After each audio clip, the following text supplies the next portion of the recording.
নমস্কার, কেমন আছো সবাই? নতুন একটি কুকিং ব্লগে তোমাদের সবাইকে স্বাগত।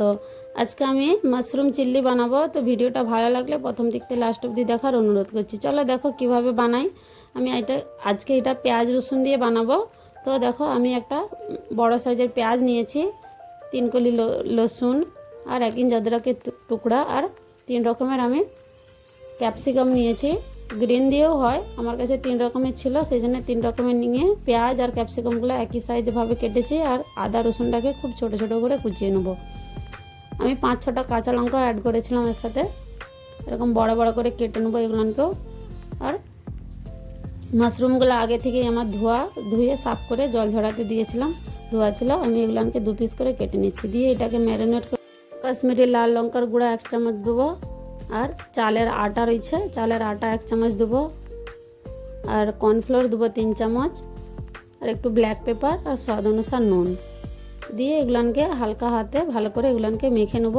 ম্যারিনেট করে খুব বেশি রাখবো না, কেননা নুন দেওয়ার পরে মাশরুম দিকে জল হয়ে যায়, জল কেটে যায়। সেই জন্য গ্যাসে আমি কড়াইয়ে দেখো তেলও গরম করতে দিয়েছি। তেলটা একদম হাই ফ্লেমে একদম গরম হতে হবে জোর। দিয়ে মাশরুমগুলোকে ফ্রাই করে নেবো। আমি একবারে সবগুলো ফ্রাই করব না, দুবার ধরে ফ্রাই করেছিলাম। এরকম ধরনের হয়ে যাবে। আমি এগুলোকে তুলে নিচ্ছি একটা প্লেটে।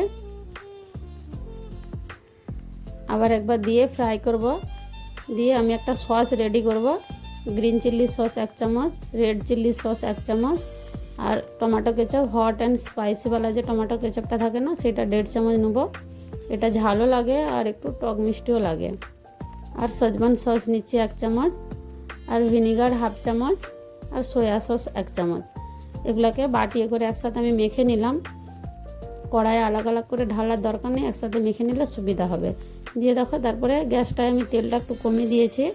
একটা বাউলে তুলে রেখে দিলাম, অল্প একটু তেল দিয়েছি। দিয়ে রসুন আর আদাটাকে আগে দিয়ে দিয়েছি, গোল্ডেন ধরনের একটু হয়ে যাবে। তারপরে পেঁয়াজ ক্যাপসিকামগুলো অ্যাড করব।